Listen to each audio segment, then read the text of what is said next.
بسم اللہ الرحمن الرحیم الصلاۃ والسلام علیک یا رسول اللہ الصلاۃ والسلام علیک یا نبی اللہ الصلاۃ والسلام علیک یا حبیب اللہ وعلی آلک و اصحابک یا نور اللہ صلی اللہ علیہ وسلم۔ آج ہم آپ کے سامنے خلاصۃ النو حصہ دوم کا الدرس الحادی والسبعون 71واں سبق شروع کر رہے ہیں۔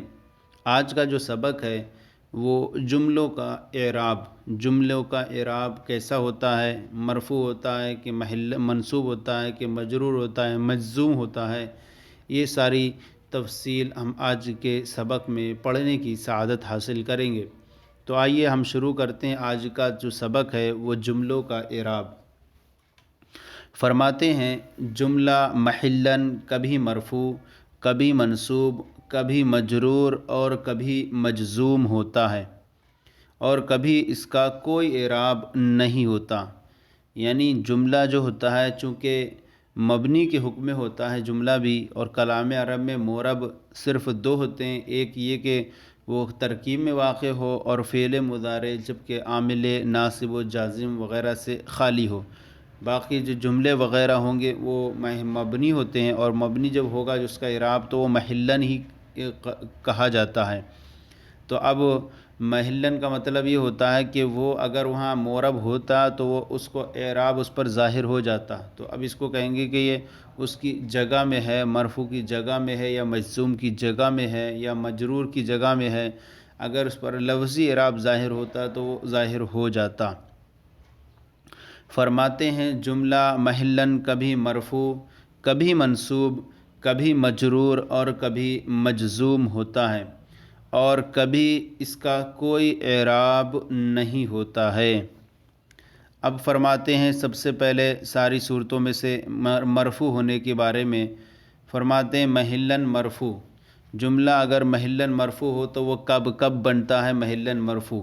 فرماتے ہیں وہ جملہ جو مبتدا کی یا حرف مشبہ بالفعل کی یا لائے نفی جنس کی خبر ہو۔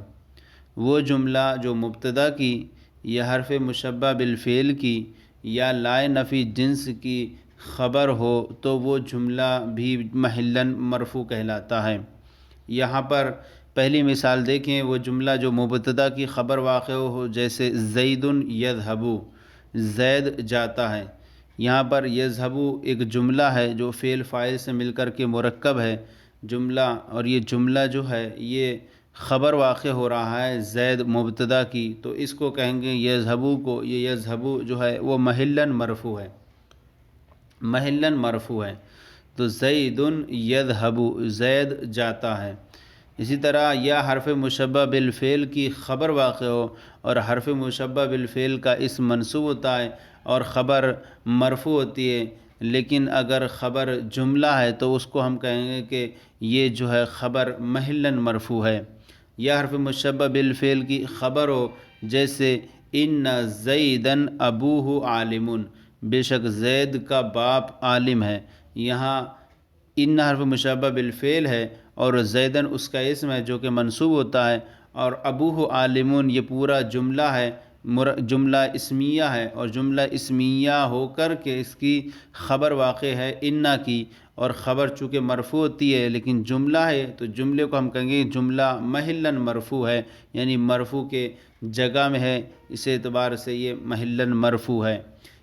ابوہ عالمون، ابوہ عالمون یہ جملہ اسمیہ ہے، اور جملہ اسمیہ ہو کر کے پھر یہ خبر بنے گا انا کی، اور انا کی خبر مرفوع ہوتی ہے، تو اب کہیں گے کہ ابوہ عالمون یہ محلاً مرفوع ہے۔ یا جو ہو لائے نفی جنس کی خبر ہو، اس میں مثال اس کی نہیں ہے لیکن اس کی مثال یوں سمجھیں، لائے نفی جنس کی خبر ہو، جیسے لا رجل قائم، اب یا لا رجل یذهب، کوئی مرد نہیں جاتا ہے، یا لا رجل قائم، اب یہاں پر جو قائم آیا لا رجل کی جو ہے خبر ہے، لا رجل قائم یہ لائے نفی جنس ہے اور رجل اس کا اسم ہے، اور قائم یہ جملہ ہو کر کے اس کی خبر ہے، تو یہ اب خبر بھی اس کو کہیں گے کہ یہ محلاً مرفوع ہے، اور لائے نفی جنس کی خبر جو ہوتی ہے وہ مرفوع ہوتی ہے۔ پھر آگے ہے یہ کہ یا کسی مرفوع اسم کی صفت واقع ہو. اگر کسی مرفوع اسم کی صفت واقع ہے جملہ تو وہ بھی جملہ محلاً مرفوع کہلائے گا. جیسے جاء رجل یسعی، مرد دوڑتا ہوا مرد آیا، دوڑنے والا مرد آیا. تو اب یہاں پر دیکھیں کہ رجل یہ موصوف ہے اور یہ مرفوع ہے، اور اس مرفوع اسم کی صفت یہ جملہ یسعی واقع ہو رہا ہے. اور یسعی جب جملہ واقع ہو رہا ہے تو موصوف کا جو اعراب ہوتا ہے وہ صفت کا ہوتا ہے، لہذا یہاں کہیں گے کہ یسعی یہ جملہ ہے اور محلاً مرفوع ہے. یہ مرفوع کی مثالیں ہو گئیں محلاً مرفوع. اب آئیے محلاً منصوب کون سا جملہ ہوتا ہے؟ محلاً منصوب کب کب ہوتا ہے؟ فرماتے ہیں وہ جملہ جو کسی فعل ناقص کی یا فعل مقاربہ کی یا ما یا لا مشابہ بلیسا کی خبر ہو یا حال ہو یا مفعول بھی ہو. وہ جملہ جو فعل ناقص کی یا فعل مقاربہ کی یا ما یا لا مشابہ بلیسا کی خبر ہو یا حال ہو یا مفعول بھی ہو یا کسی منصوب اسم کی صفت واقع ہو، تو ان سب صورتوں میں وہ جملہ محلاً منصوب کہلائے گا. یہاں پر ان سب کی مثالیں نہیں ذکر کی ہیں. یہاں پر اس کی مثال یوں بنے گی، وہ جملہ جو فعل ناقص کی خبر ہو، کانا زید یذہب.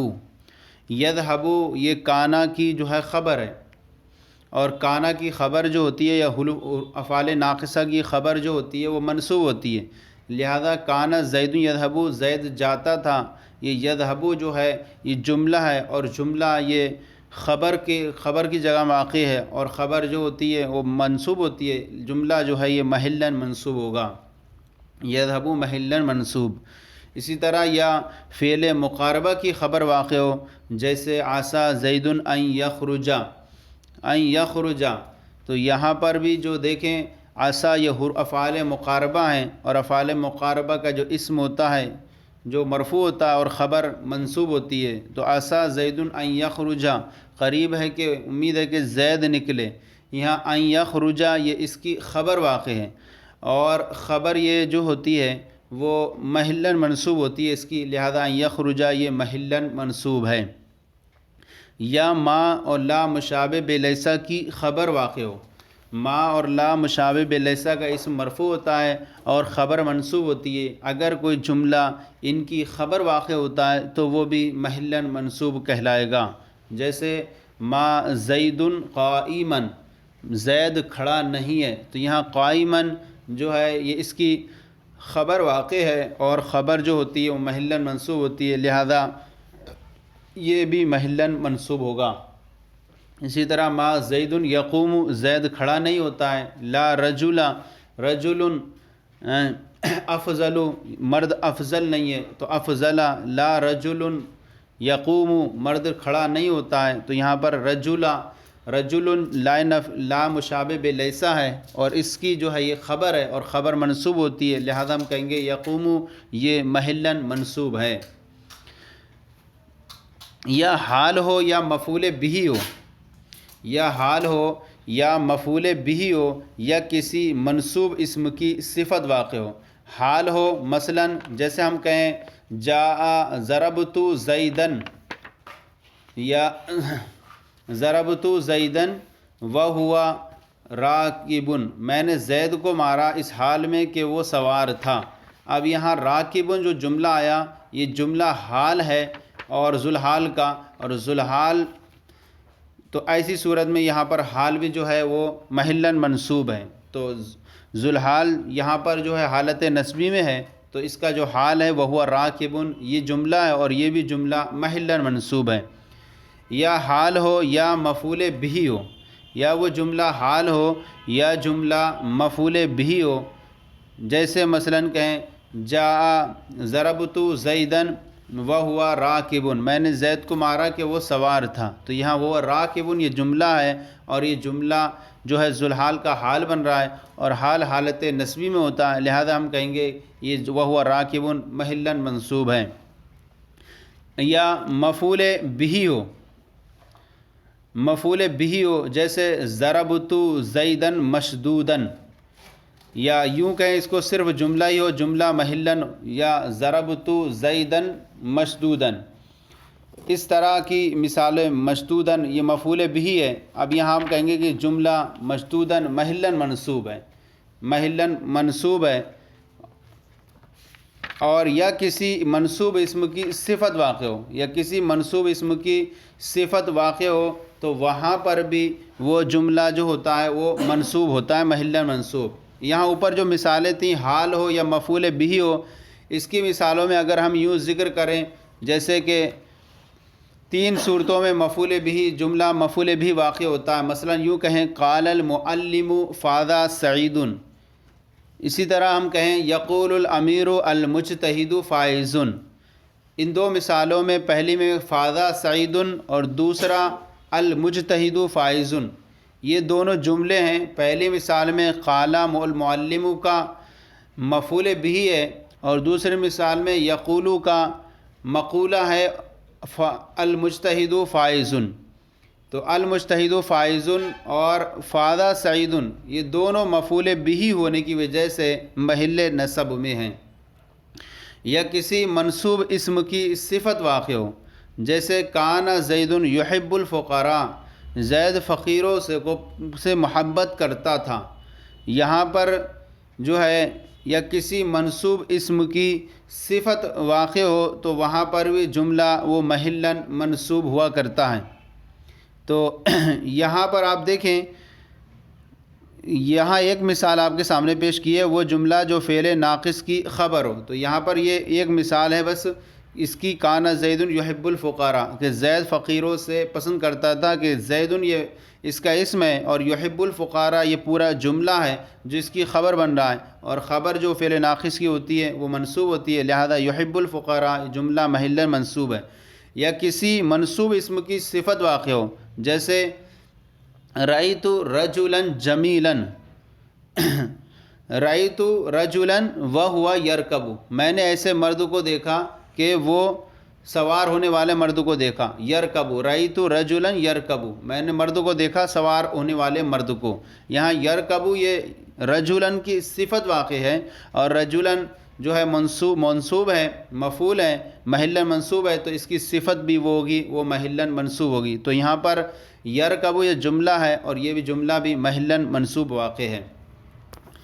آگے بیان فرما رہے ہیں محلن مجرور ہو، محلن مجرور، اگر محلن مجرور کب کب جملہ بنتا ہے، وہ فرماتے ہیں وہ جملہ جو مضاف الیہ ہو یا کسی مجرور اسم کی صفت واقع ہو، وہ جملہ جو مضاف الیہ ہو یا کسی مجرور اسم کی صفت واقع ہو تو وہ جملہ بھی محلن مجرور کہلاتا ہے۔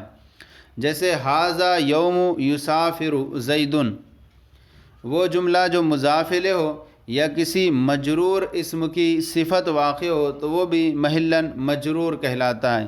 جیسے ھذا یوم یسافر زید، یہ زید کے سفر کرنے کا دن ہے۔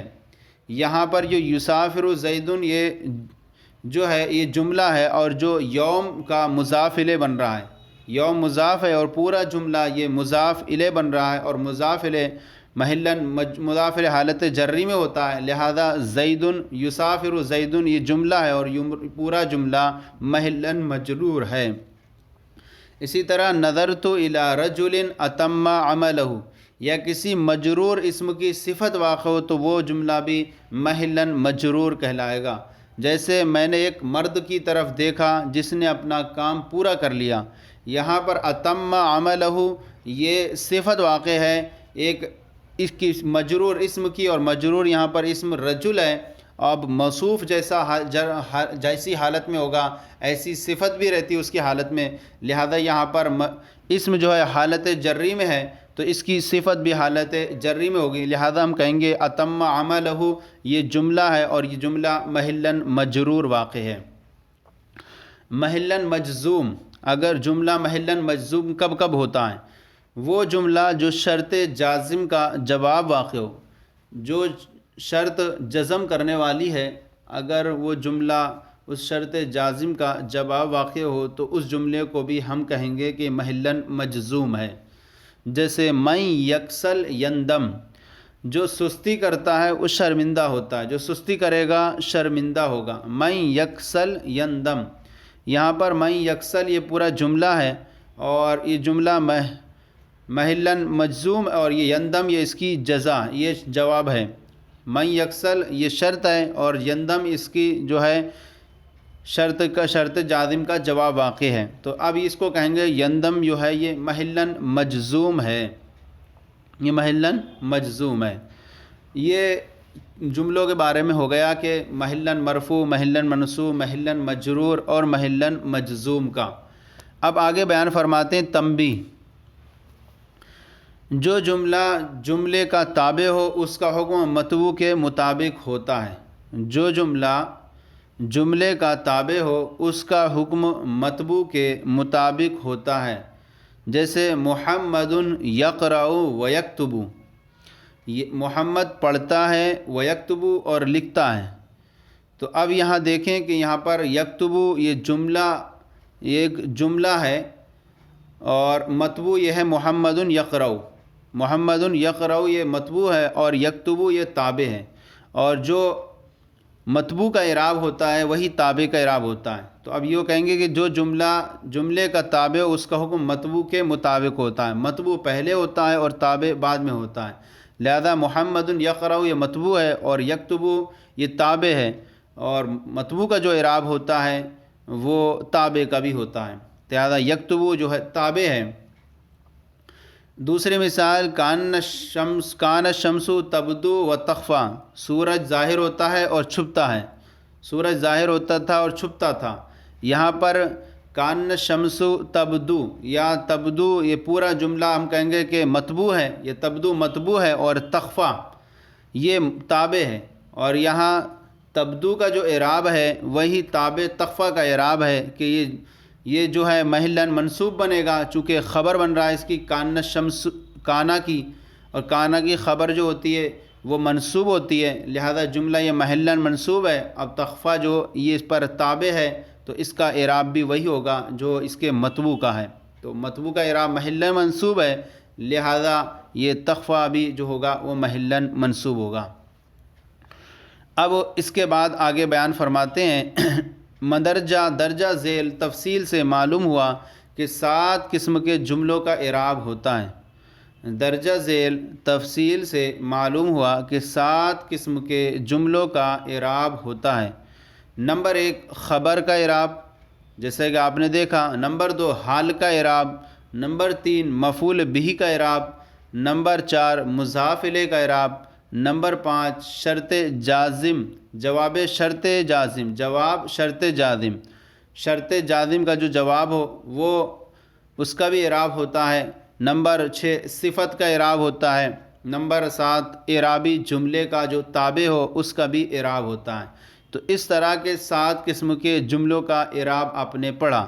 اب یہاں سے بیان فرما رہے ہیں ایک چیز کہ جن جملوں کا کوئی اعراب نہیں ہوتا ان کی 9 قسمیں ہیں۔ جن جملوں کا کوئی اعراب نہیں ہوتا ان کی 9 قسمیں ہیں۔ نمبر 1 ابتدائیہ، جن جملوں کا کوئی اعراب نہیں ہوتا ان کی 9 قسمیں ہیں۔ سب سے پہلی ہے ابتدائیہ۔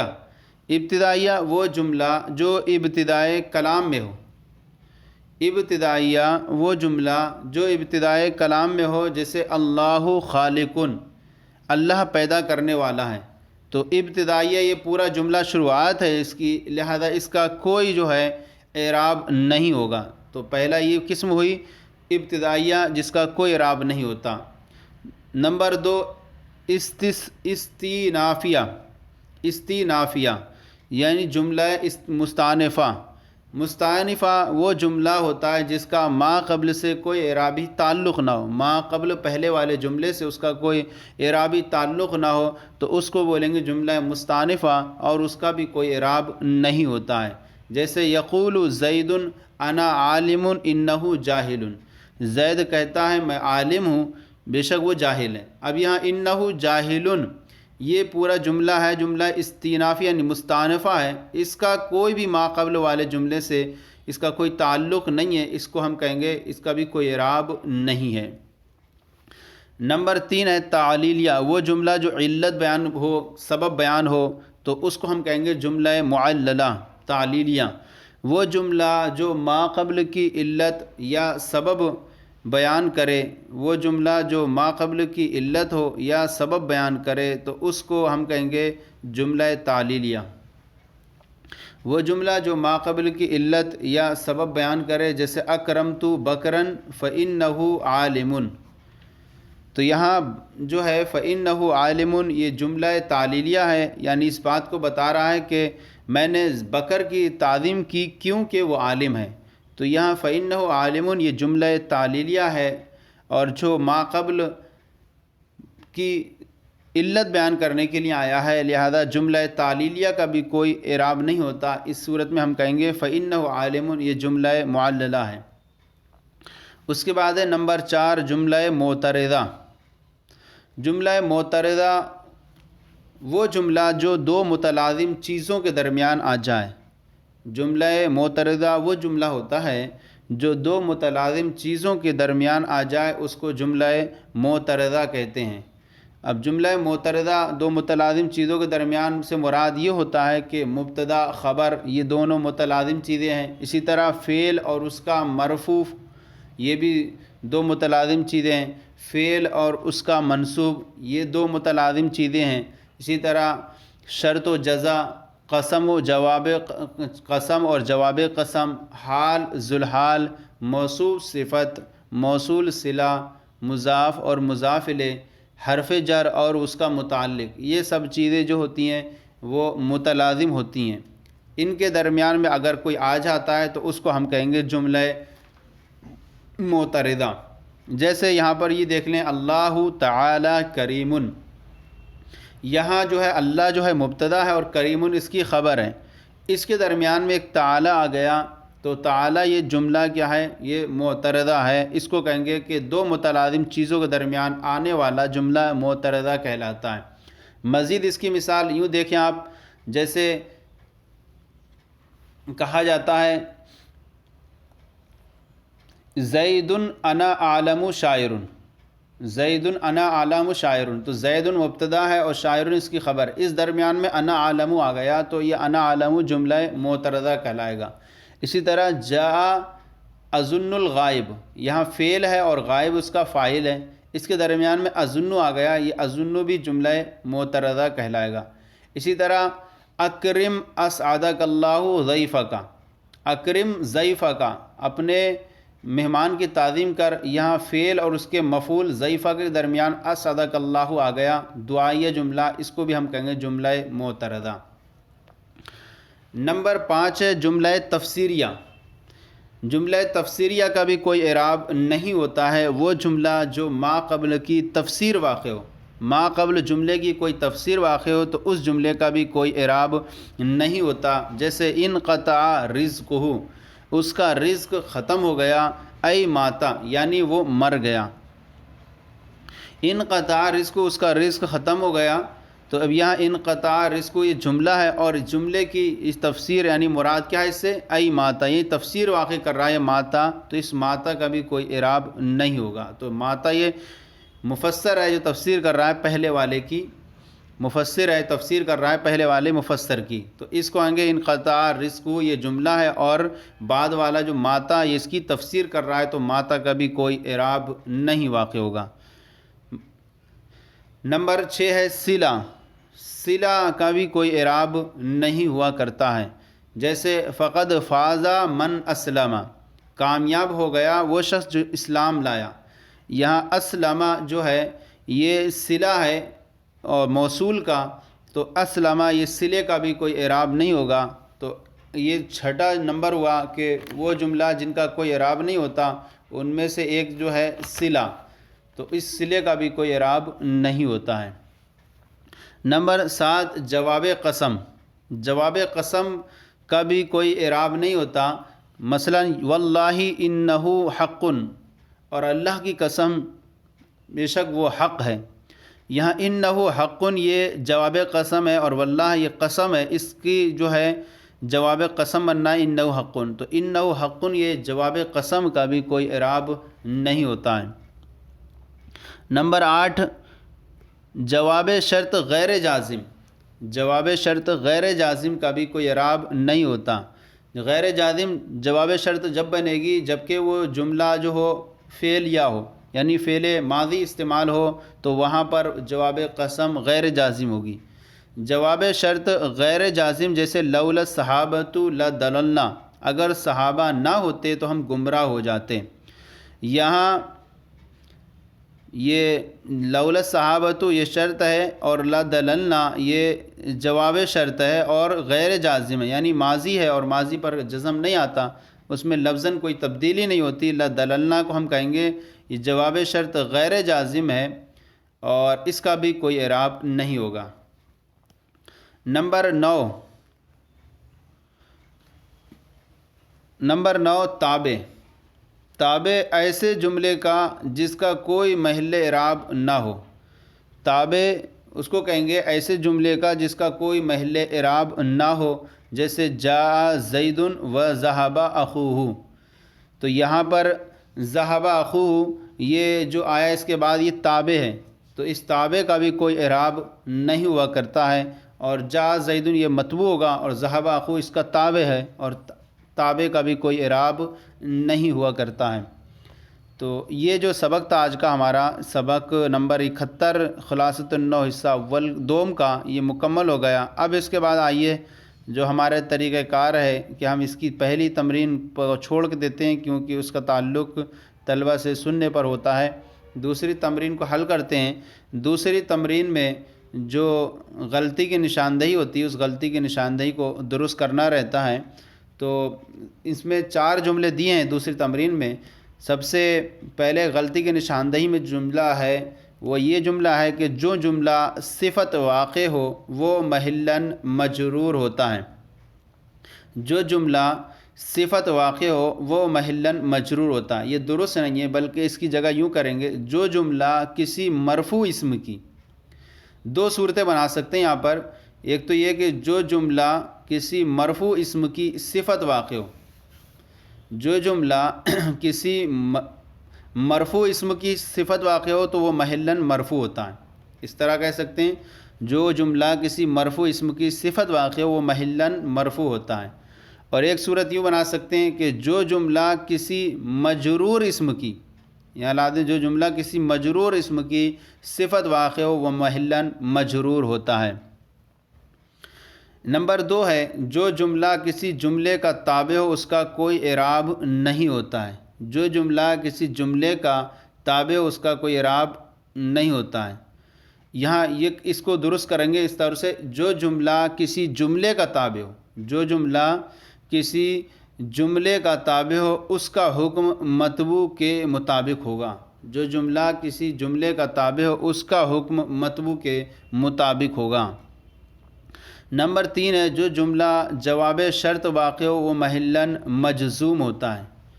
جو جملہ جواب شرط واقع ہو وہ محلاً مجزوم ہوتا ہے۔ تو اب یہاں پر کہیں گے اس کے لیے جو جملہ شرط جازم، یہاں پر کہیں گے جو جملہ شرط جازم کا جواب واقع ہو، جو جملہ شرط جازم کا جواب ہو وہ محلاً مجزوم ہوتا ہے۔ جو جملہ شرط جازم کا جواب واقع ہو وہ محلاً مجزوم ہوتا ہے۔ نمبر 4 ہے جو جملہ خبر واقع ہو وہ محلاً مرفوع ہوتا ہے۔ جو جملہ خبر واقع ہو وہ محلاً مرفوع ہوتا ہے۔ تو اب یہاں پر کہیں گے بلکہ اس طور پر کہ محلاً مرفوع ہوتا ہے جو جملہ مبتدا کی خبر واقع ہو، جو جملہ مبتدا کی خبر واقع ہو وہ محلاً مرفوع ہوتا ہے۔ جو جملہ مبتدا کی خبر واقع ہو یا حرف مشبہ بالفعل کی خبر واقع ہو یا لائن نفی جنس کی خبر واقع ہو وہ محلاً مرفوع ہوتا ہے۔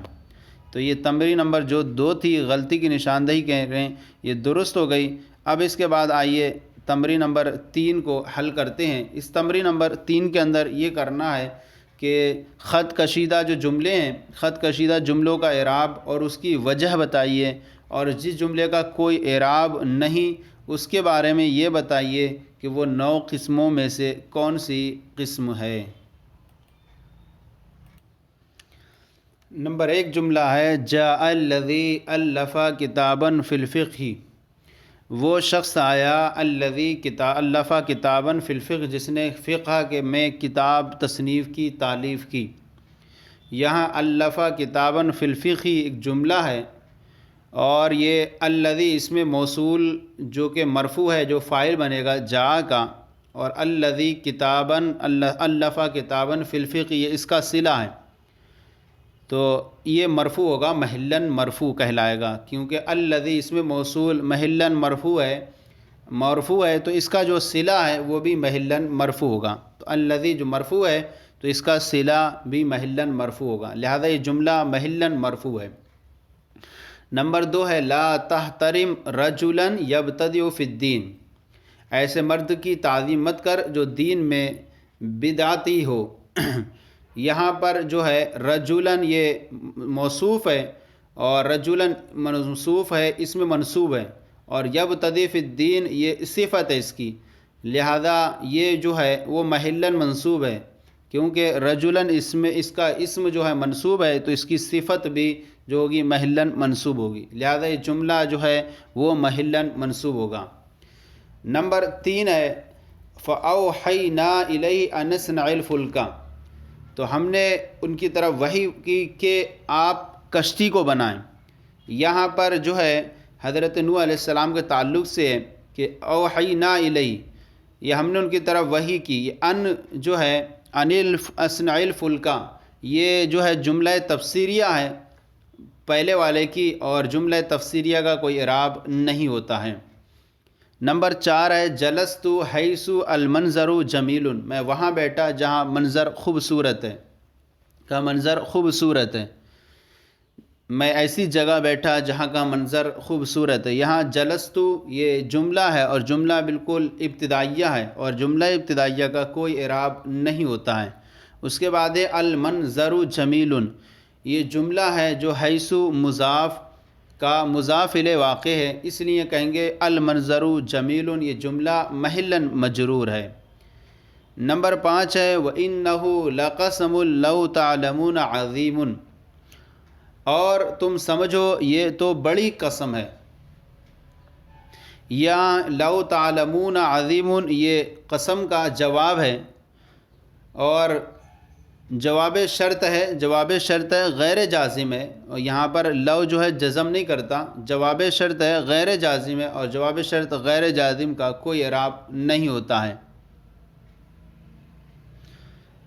آگے ہے نمبر 6 تمسک بالفضیلت فإنہ زینت العقلاء، فضیلت کو لازم پکڑ لو کیونکہ یہ عقل مندوں کی زینت ہے۔ یہاں فإنہ زینت العقلاء یہ جملہ جو ہے وہ ما قبل کی تعلیل علت کو بیان کرنے کے لیے آیا ہے، اور جملہ گویا کہ جملہ فإنہ زینت العقلاء جملہ تعلیلیہ ہے، اور جملہ تعلیلیہ کا کوئی اعراب نہیں ہوتا۔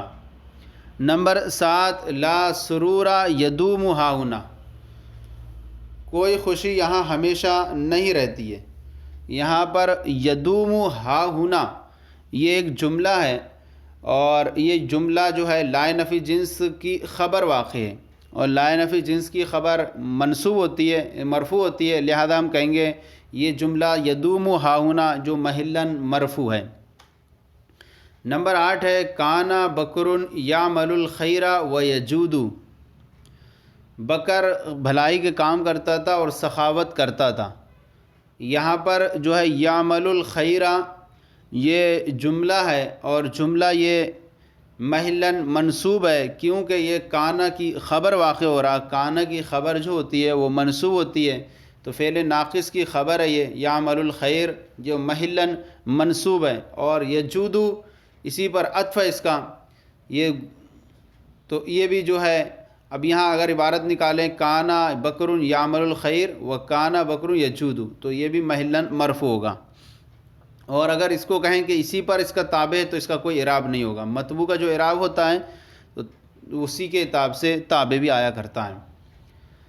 تو ایسی صورت میں پھر جو ہوگا جو مطبوع کا اعراب ہوتا ہے وہی حکم اس کے تابع کا ہوتا ہے، تو اس کا اعراب بھی وہی ہے جو اس کا ہے محلاً مرفوع منصوب ہونا، لہذا یہ بھی محلاً منصوب ہوگا۔ نمبر 9، ان الابرار لفی نعیم، بے شک نیک لوگ جو ہیں ضرور چین میں ہیں۔ تو ان الابرار لفی نعیم، یہ جو ہے ما قبل کا تابع ہے اور اس کا کوئی اعراب نہیں ہے، تابع ہے، یہ اس کا کوئی اعراب نہیں ہے۔ ان الابرار لفی نعیم یہ ان جملوں میں سے ہے جن کا کوئی اعراب نہیں ہوتا، تابع۔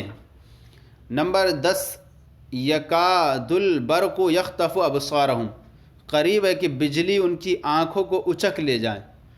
یہ اب یخطف ابصارہم یہ ایک جملہ ہے، اور یہ جملہ یہ یکادو یہ فعل مقاربہ کی خبر واقع ہو رہا ہے، اور فعل مقاربہ کی جو خبر ہوتی ہے وہ منصوب ہوتی ہے، لہذا یخطف ابصارہم یہ جملہ محلاً منصوب ہوگا۔